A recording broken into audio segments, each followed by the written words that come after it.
Yo, there was a time I would have not listened to some of this.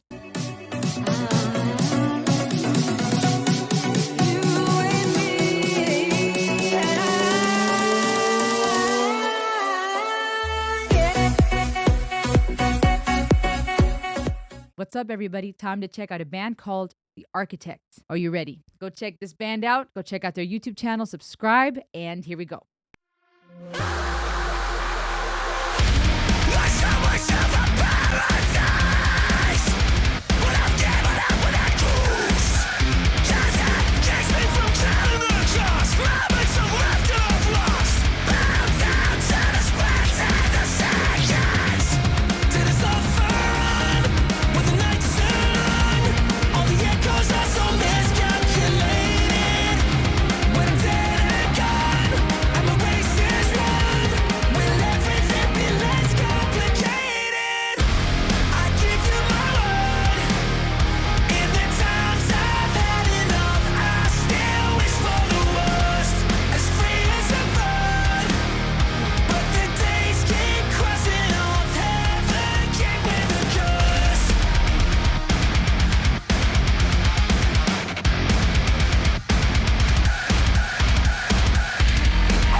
Times I've had enough, I still wish for the worst, as free as a bird, but the days keep crossing off. Heaven came with a curse. I give you my word. In the times I've had enough, I still wish for the worst, as free as a bird, but the days keep crossing off. Heaven came with a curse. I won't pretend to know my Switch. the credits roll. I'm afraid it's the end of the earth, 'cause the days keep crossing off. Heaven came with a curse.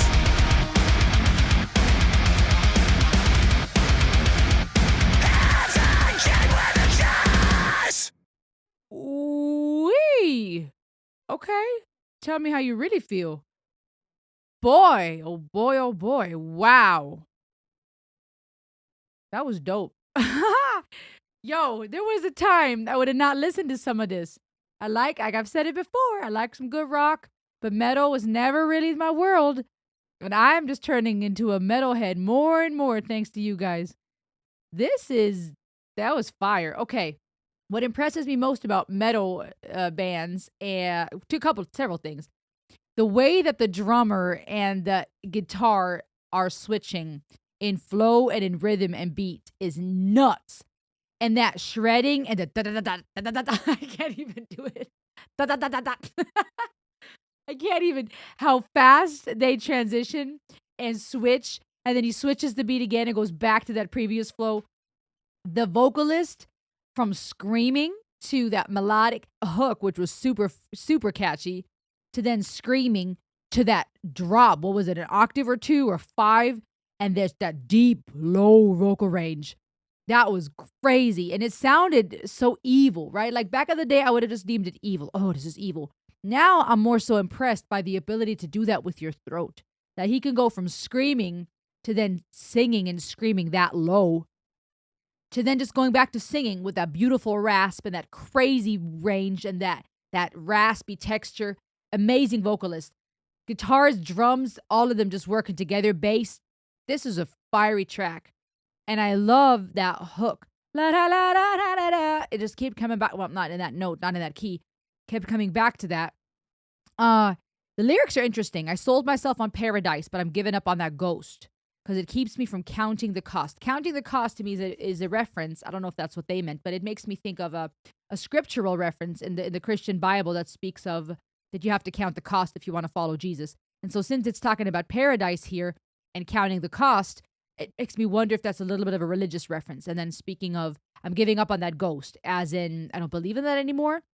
That's just how I would interpret that. Moments I've loved and I've lost. Bow down to the splits in the seconds. Oh, that's witty. The splits in the seconds.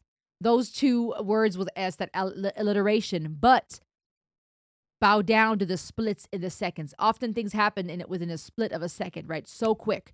Moments we've lost and loved. Loved and lost. Isn't that life, right? And I see a lot of that duality here, that dichotomy, and this contrasting two different things, right? Things we love, things we lose. Speaking of the echoes, all the echoes so miscalculated. I'm dead and gone, the race is won. Will everything be less complicated? Dang! Like there's several, let me look up those references. There's a few places where it shows this contrast between heaven and curse, right? The paradise and the ghost. But what it says here is, when I'm dead and gone and the race is won. Also a scriptural reference, perhaps, where it speaks of you got to run your race in life. Will everything be less complicated?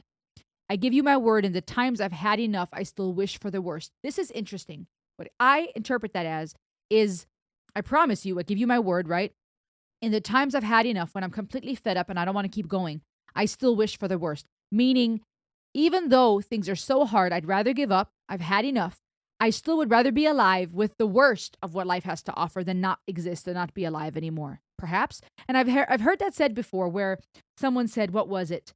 If we could choose to switch lives with somebody else, we would still want to choose our own. That might not be the case for everybody. Maybe you genuinely feel like you would be happy to switch lives with somebody else. But I think sometimes we forget that everyone has hard times and we don't know what lies ahead for other people. Even if we wanted to switch with someone who seems to have the perfect life, we don't know what tragedies come in their way. And once we know, we might be like, no, thank you. I'm going to stick to my own life, right? The same goes for wanting to die or not wanting to live anymore. Even though we are so despaired sometimes, if the alternative was to have never been born, to have never existed at all, would we want that? Or are there perhaps still a couple of nice things about life that we can find that make life worth living, that make us think, you know what? I'd rather have the hardships too, in addition with the good times, to at least be able to have said that I lived, I existed, versus not existing at all, not experiencing any of it, neither the good nor the bad. Those are just some thoughts that come to my mind. As free as a bird, right? Perhaps now we're talking about death, being free as a bird, but the days keep crossing off. Heaven came with a curse. And that contrast here between heaven and paradise, things that should be happy or wonderful for us, now being contrasted with something negative like a curse. Heaven came with the curse. Is this addressing just that turmoil we face in life, that struggle between dark and light, as it speaks of earlier? That was a powerful quote. I'll talk about that in a second. Is it perhaps this contrast between how beautiful and wonderful life is, but also how it sucks sometimes, right? We have heaven, we have life, but it also comes with a curse, with the struggle of life. Or is this a play on sin and our desire for heaven and paradise, but our struggle with sin and that curse that sometimes is, also something we speak about in Christianity? I'm frozen here, I'm paralyzed. Would you pull it out of my throat? Because I'm tired of burning these boats, praying to God that I float. Bow down to the splits in the seconds. Really poetic and interesting here. And then later it says, you give me a conscience, I give you a crisis. Is this talking about that moral dilemma we find ourselves in? Our conscience wanting to do good, stuck between good and evil. I'll give you a crisis. Is this speaking to God? You gave me that conscience. I'm going to give you a crisis. I'm going to give you a hard time. Or the fact that when we have a conscience, we're in a crisis because now we know what's wrong and right. Now we do feel bad about things. Hard times, but I'd rather see this than be blinded. Okay, again, that duality here. I'd rather see this than be blinded. I'd rather struggle with things. I'd rather see what's going on, even if it's not always easy, if it's hard times. Rather that than being blinded, being able to not see or know at all. Darkness only cares what the light does. That was so dope. That line really makes me think. Darkness only cares what the light does. What does that mean? Well, sometimes they say we only know what light is because of the presence of darkness, or we can perceive darkness because we know what light is, right? That duality in life. Is that a play on this, right? Darkness only cares what the light does. If the light wasn't around, if we didn't care what light or what good or what pure looks like, then darkness wouldn't care. It wouldn't matter. It could be taken different ways. And then at the end, the days keep crossing off. Heaven came with the curse. I'm afraid, what did it say? I'm afraid it's the end of the earth. To know my end. Interesting too, to know my end, the credits roll, right? Credits rolling after a movie, after music. But speaking of death, I would say, the end of the earth, the days keep crossing off. Heaven came with the curse. Maybe this is also dealing with our mortality, saying, you know what? I don't know when my end is going to happen. I won't pretend to know my end. I don't know when it's time for me to go, when the credits are going to roll. The days keep crossing off, right? Every day I'm closer to my death.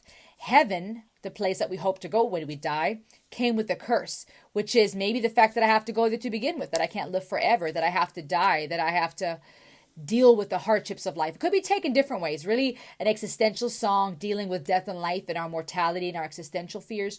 Perhaps our frustration with that struggle between good and bad, dark and light that we deal with in life, right? Can't there just be peace? Why is there also war? Why can't there just be life? Why is there also death? Why do I have to struggle and feel bad? Why can't I just feel joy, right? We have those questions. This is as old as time, our philosophical debate trying to grasp things. Powerful poetic lyrics, and the track was just amazing.